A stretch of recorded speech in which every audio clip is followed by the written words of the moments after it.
Hello everyone, this is Highlander from MTGC Card doing another custom Magic the Gathering card review, and today I have a special guest with me, jpastor, Reverend jpastor.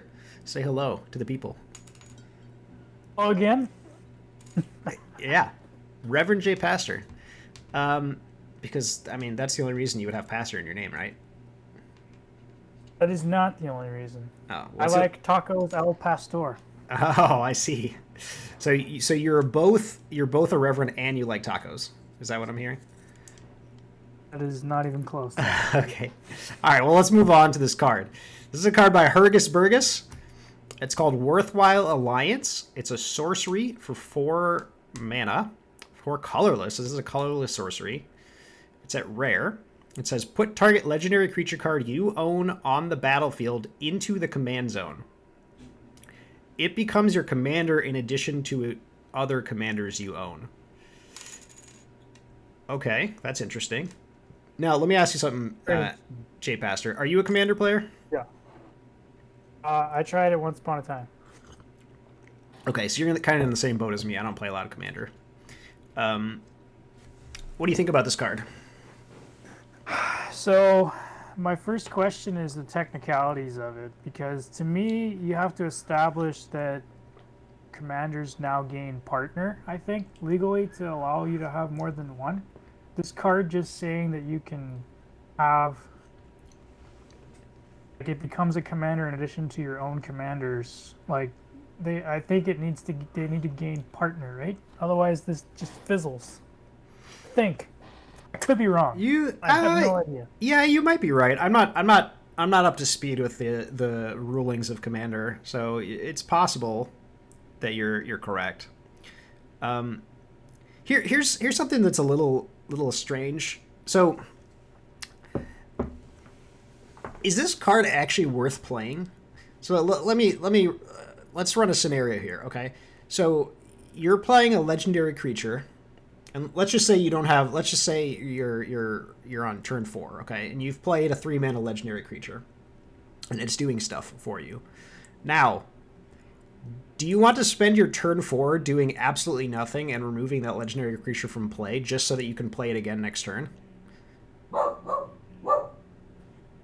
I'm not sure. I guess it depends on the legendary creature and what your deck is. You're planning on drawing this card or searching for this card and getting it into your hand, and this becomes your strategy. It could be fun. I just don't know if it could be good. I think this is more of a for fun card, like we're trying to have fun with our commander deck build and twist it up a little bit. Yeah, I don't know. To me, it's almost nicer to have them swap out. You know, like this becomes your commander instead of your current commander. I don't know. That'd be kind of cool to me. That would be kind of cool. I don't know how good that would be either, though, because, I mean, you build your decks around commanders. You can't really build your deck around this card because, well, I guess there are tutors, but I mean, still, like, this is a sorcery that, I mean, you're not going to have this every game. It's a singleton format, you know? So, like, basically, all this card really lets you do is, like, have a creature that you can cast from your command zone repeatedly if your opponents kill it, essentially, right? Yeah, that's kind of like the only positive effect here. But in order to get that, you have to spend a turn removing your legendary creature from the board, and you have to play a 4-mana sorcery. Also, they could kill your guy in response, and this wouldn't do anything. Yeah. You know, I don't know, for colorless, you would almost want this thing to not be colorless and maybe make it black or blue and fetch something from outside of the game and increase the cost a little bit to do that. Sure, that could be interesting. I was actually thinking along. Oh, go ahead. Yeah, no, I was thinking also instead of sorcery speed, why don't we do this as an enchantment, and it has an at the beginning of your upkeep trigger, and it says if you don't have your commander in your command zone, you may put target legendary card you own on the battlefield into your command zone instead. Like a recurring effect. Once it's out there, you can use it at any point during the game, you know? That could be. There's a couple other routes you could go. You could actually make this an instant, and it would be pretty good.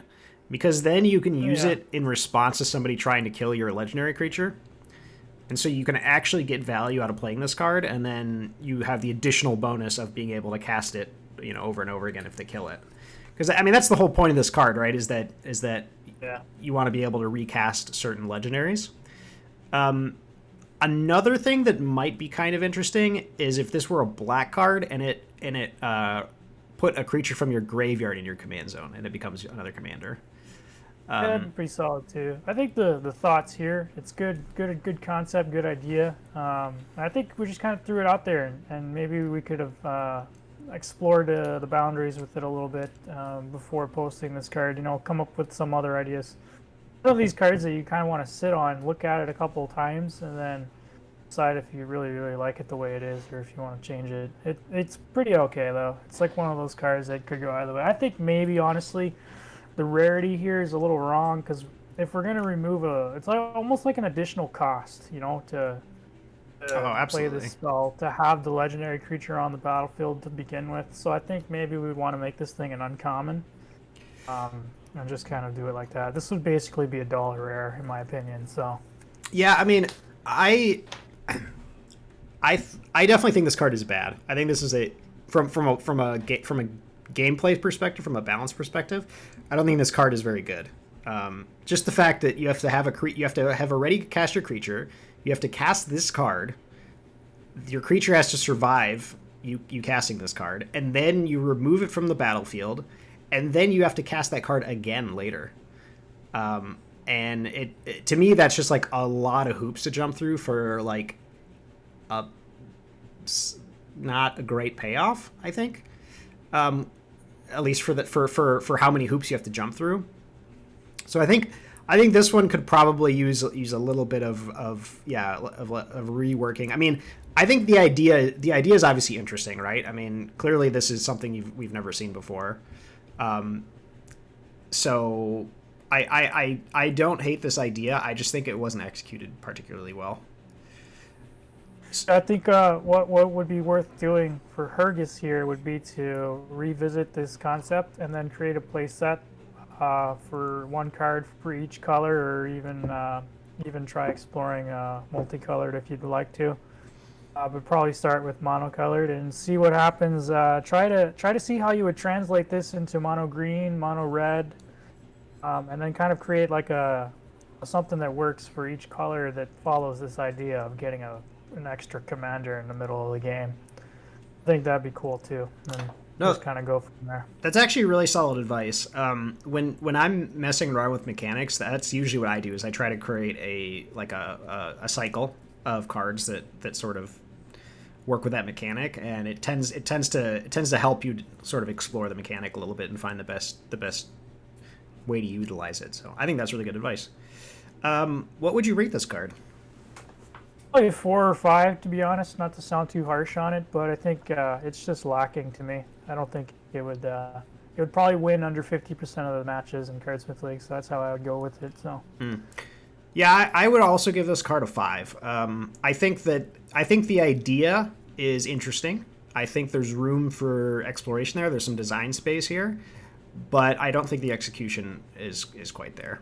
So. Yeah, 5 out of 10 for Worthwhile Alliance. Thank you guys for watching.